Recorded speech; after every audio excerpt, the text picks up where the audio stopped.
Hello everyone, welcome back to the next session.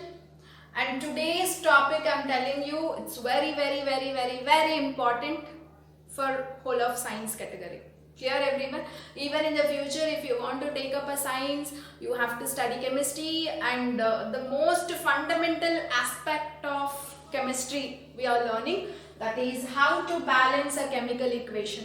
Okay, I'm telling you, very important topic, very fundamental topic. Okay, so listen with full attention, and here I'm having a super duper trick also to balance the chemical equation. Just to follow the trick, have a basics and have fun with balancing. Here everybody, so let's go for the fun. And first and foremost, why we have to balance the chemical equation? See in the previous video we have studied this example only, right? So I'll go with this example initially. So I told you, you have to always obey the law of conservation of mass. Okay, so I repeat its definition once again. What does the definition says you? The mass can neither be created nor be destroyed. You cannot create extra number or extra mass, or you cannot destroy the existing one. Okay, it can only be transformed from one form to another form. That's it. You cannot create extra, or you cannot destroy the existing one. Okay, so this you have to keep it in a mind. That is the reason we balance a chemical reaction. Here, see, this is a very important question, guys. Why should we balance a chemical equation? It is because to obey the law of conservation of mass. In detail, if you want to give, just give the definition of law of conservation of mass. What is that? Mass can neither be created nor be destroyed. That means, see here, reactant side, we have taken 2 atoms of sodium for the reaction. Yes or no? So how many atoms of sodium we have taken for the reaction? 2 atoms. But how many atoms of sodium containing compound is formed in the product? Just 1. See, in NaCl you have only 1 sodium. So where is that 1 more sodium? Destroyed? Dead? No, it can never die like that. Okay, sodium, it's having certain mass, it's having certain weight. You know, that mass you cannot destroy it. You cannot create also. Okay, so to balance that, you know, we are going for a concept of balancing a chemical equation. Okay, got it? So for that we have a very nice trick here. We have certain rules for balancing a chemical equation. Okay, first let us learn the rules, and then we will go for this particular equation, how to balance it. Okay, so always when you completely balance a chemical reaction, then we say that particular chemical equation is 100% complete and 100% perfect equation. If you don't balance it, you know, the reaction is not complete. And always you have to write and show the complete equations. Okay, so that's why there is a need of balancing everywhere whenever you write a chemical equation. Okay, fine.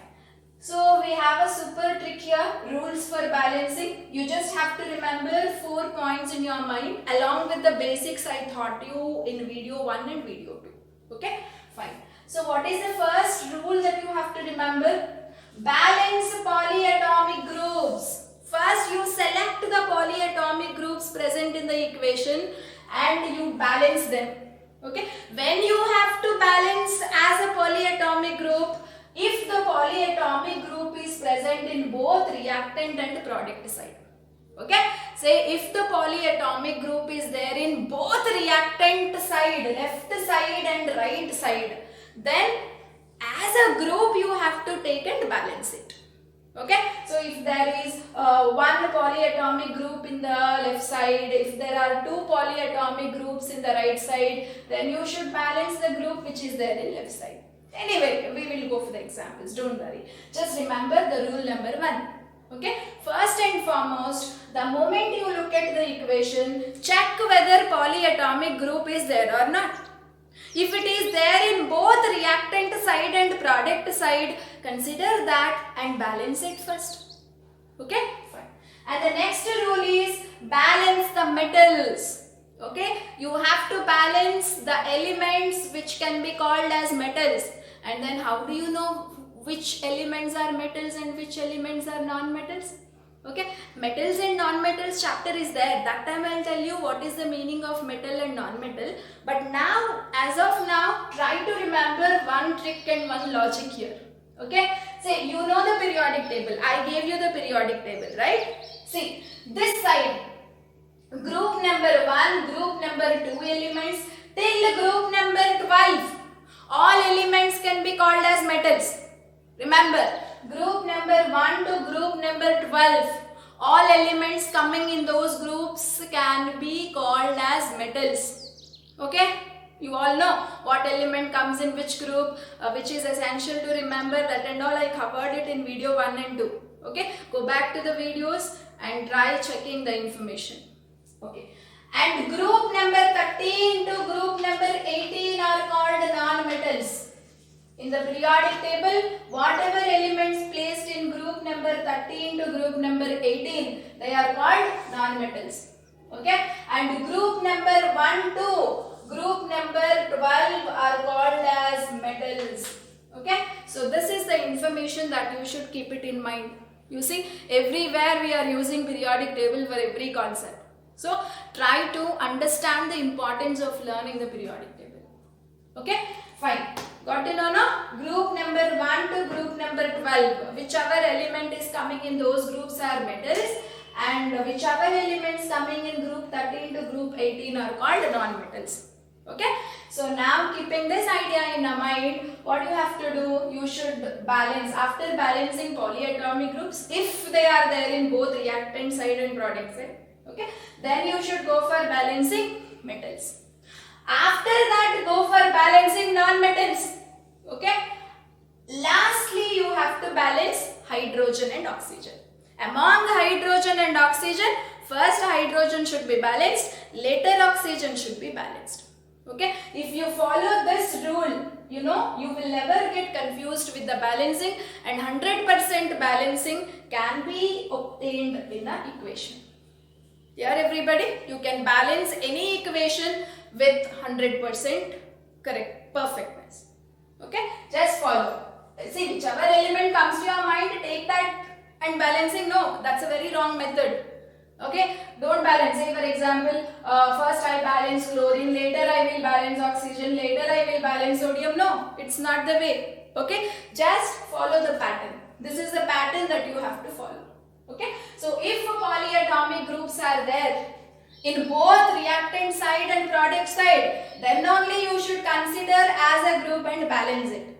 Okay, and later go for balancing metals, later go for balancing non-metals, and keep oxygen. If oxygen and hydrogen is there, keep them at last. Keep them at last. Okay. Again, among hydrogen and oxygen, hydrogen should be balanced first and later oxygen. And if you want to know which element is a metal and which element is a non-metal, just stick to this logic. Okay? Group number 1 to 12, all elements are metals. Group number 13 to 18, all elements are non-metals. Okay? Now shall we go for balancing? The more examples you practice, the more perfect you will become. Otherwise, this topic will become very difficult. Okay? It seems to be that you will understand very easily, but when you practically work on with the examples, you will face many problems. So, this concept requires a lot of practice. Okay?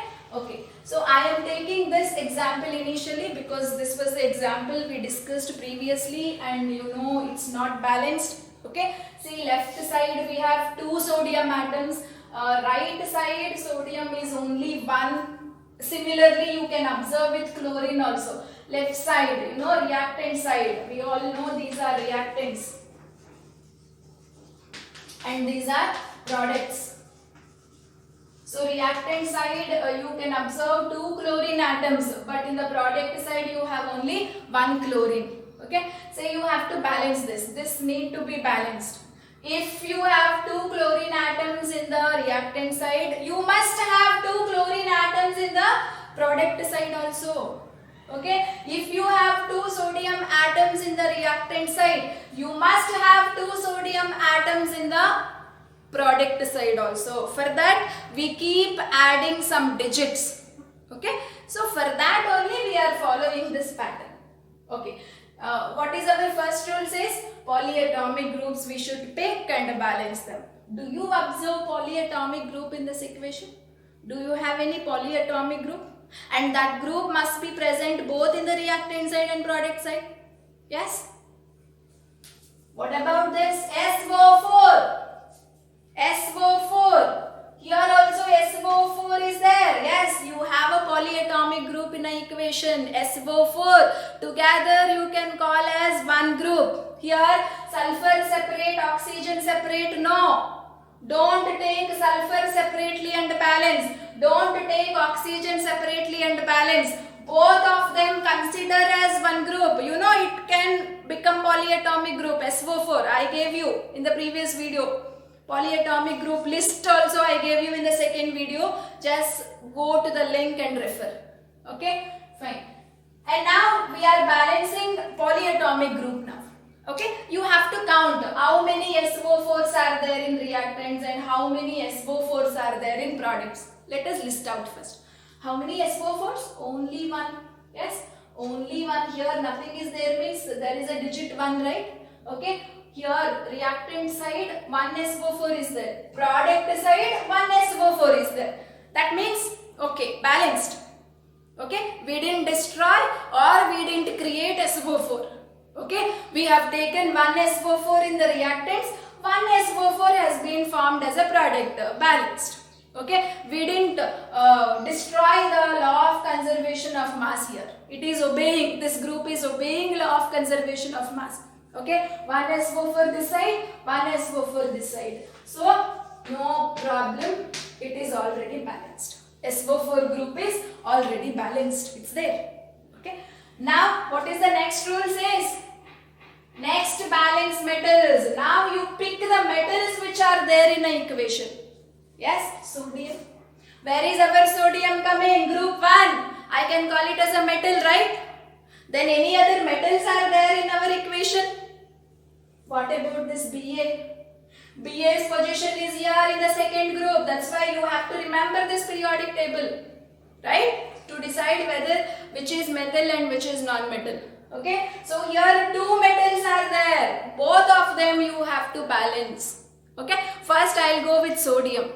Later I'll go for barium. Or first you can go for barium, later sodium. However, both are metals, no? Try to balance both elements now. Okay, let us list out. How many sodiums are there? Reactant side, how many sodiums are there? 2. Okay, product side, how many sodiums are there? 1. It is not balanced. Okay, number should be same. Here everybody. So, where you have to balance sodium atoms, where the sodium atoms are less in number, product side. Product side, sodium atoms are less in number. So, product side, go for sodium wherever it is there. Yes, sodium is there here. Okay, and before this, start putting the digits.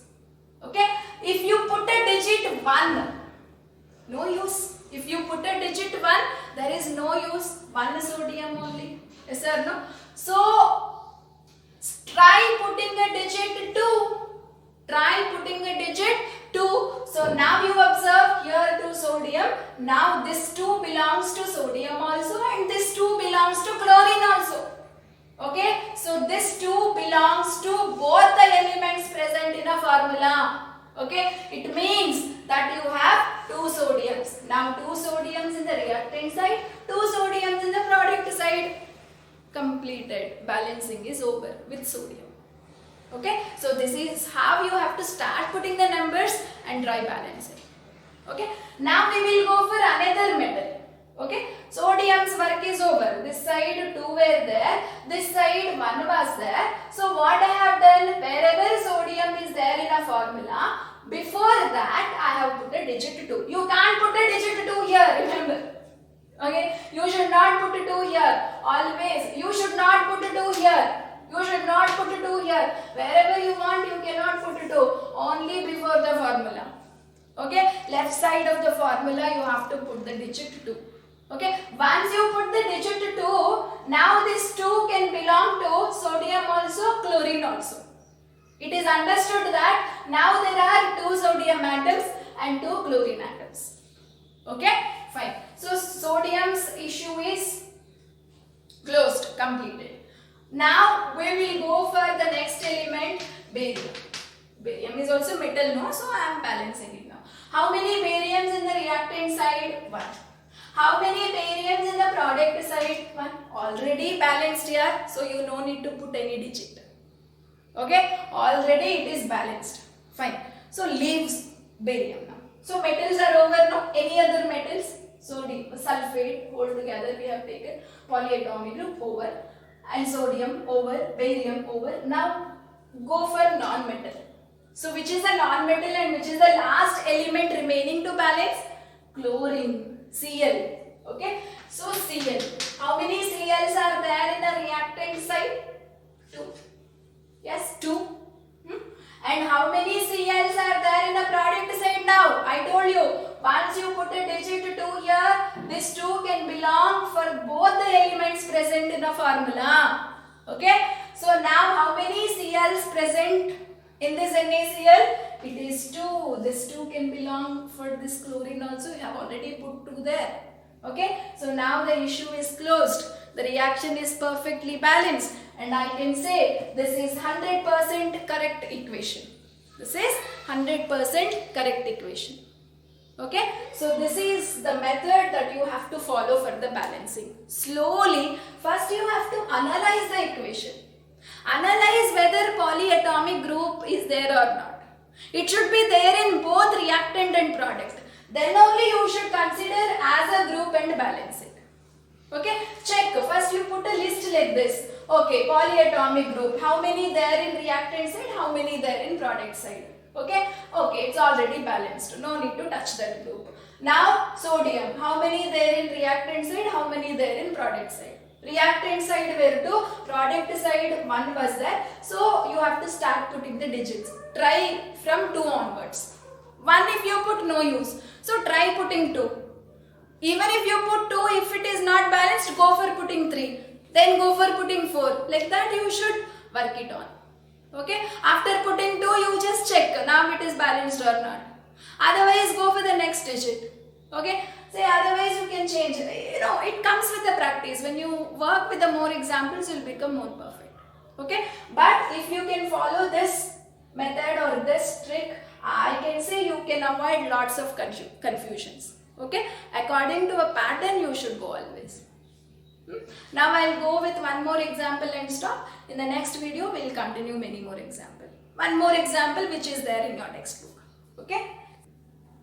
Okay. So here we have a second example, and this was the example they have explained in a textbook in various steps. Okay. And I think the method that is there in a textbook is quite confusing, and you cannot apply it for all the equations. Okay. So that's the reason I gave you the trick here. So you can follow the trick and balance it. And in the examinations, no one will ask you explain the method how you balanced it. They will just give the questions like this and they'll ask you to balance it. You balanced equations you have to write as answers. Okay. So I took a second example here. Fe, that is nothing but iron. It is reacting with water and it is giving you Fe3O4. We call it as ferric oxide. And another byproduct you have, that is H2. Okay. So this is a chemical reaction. It's not balanced. If you see only, you will understand. You see, first list out how many Fe's are there in reactant side and how many Fe's are there in product side. Okay. So how many Fe's in the reactant side? 1 is there. And how many Fe's in the product side? 3. See, 3 Fe atoms are there in the product side. Right. How many hydrogens here? 2. How many hydrogens here? Here also 2 hydrogens are there. And how many oxygens here? 1 oxygen atom. And how many oxygens here? 4. Okay. Hydrogen is balanced initially, but Fe is not balanced, oxygen is not balanced. Right. So for that, you have to balance this equation to make it 100%. Fine. So what is our rule? Balance polyatomic groups if present. Do you observe any polyatomic group? No. There is no polyatomic group. So you leave that. Okay. Next, what does the rule says? Go for balancing metal. Which is a metal here? Which element is a metal? Where is Fe coming? Here. Fe will come here. Okay. So definitely Fe is a metal. So go for balancing Fe first. Fine. So in the reactant side, 1 Fe is there. Product side, more number, that is 3. So where you should start putting a digit? Here. Okay. Wherever you have a least number, it may be reactant side or product side. Wherever you have the least number of atoms, from that side onwards, you should start putting a digit. You can't put a digit here. If I start putting a digit 2, more and more it becomes, right? So you have to put a digit this side, because this side you have only 1 Fe. Okay? So you should make it equal to 3. 3 are there, no? You should make it equal to 3. Fine? If you put 1, it will not become 3. No balancing. And if you put 2, what will happen? 2 Fe is here, 3, no balancing. So what digit I can put it here? 3. Okay. So now in the reactant side you have 3 Fe's, product side also 3 Fe's. Now it is balanced. So Fe's work is over. Fine. And now you go for hydrogen. Okay. So hydrogen, how many hydrogens are there? 2 here. And here how many hydrogens are there? 2 here. As of now, hydrogen seems to be balanced. Leave it. Okay, leave it. And go for oxygen. How many oxygens here, guys? Only 1. And how many oxygens here? How many oxygens here? 4. Right? So where you should start putting a digit? Here. I mean not here. Here you can't put 1, 2, 3, 4 and all. Always before a formula. Okay, here. Here you should put. Here you should put. Okay. If I put 1 oxygen only. If I put 2, what digit you will put to make it equal to 4, guys? You have to put a digit 4, no? Yes. Now it becomes 4 oxygen, 4 oxygen. But what has changed? This 4 can belong to hydrogen also, no? Initially hydrogen was there in a balanced condition, but once you have put 4 for balancing oxygen, hydrogen balancing got disturbed. That's what you can observe. Now you cross check, you see the equation whether it is balanced or not once again after doing everything. 3 Fe, 3 Fe, okay. Now how many hydrogens in the reactant side? 4 2s are 8. You know, you should multiply. This 4 now belongs to hydrogen also. Not only for oxygen, this 4 can belong to hydrogen also. Ma'am, why to disturb hydrogen? You can directly put 4 here. No. If you directly put 4, it is not a water, it is becoming something else. That particular compound doesn't exist in the nature, right? So 4 you should put here only. And once you put 4, this now belongs to hydrogen and oxygen. Okay, so how many hydrogen atoms? 4 into 2, 8. You should multiply. 4 into 2, 8. Okay, this side how many hydrogens, children? Only 2. Now hydrogen balancing disturbed, no? Try to balance hydrogen once again. Like this you should cross check always, and if the elements balancing disturbed, again try to balance that element. Okay, so now how will you make it 8 here? If you put 2, 2 2s are 4 it becomes, right? And if you put 3, 3 2s are 6 it becomes. If you put the digit 4, 4 2s are 8. Okay, so we are putting 8. 4 you have to put it. Got it? Okay, so always after doing each step, you have to cross check it. And now finally you check it once. 3 Fe, good. Okay, 4 2s are 8 hydrogen, 4 2s are 8 hydrogen, clear. 4 oxygen and 4 oxygen, clear. Now this is a balanced equation. Okay, so this is how you have to follow. And in the next session, I'll come up with more examples for balancing so that you can be cleared. Fine, thank you.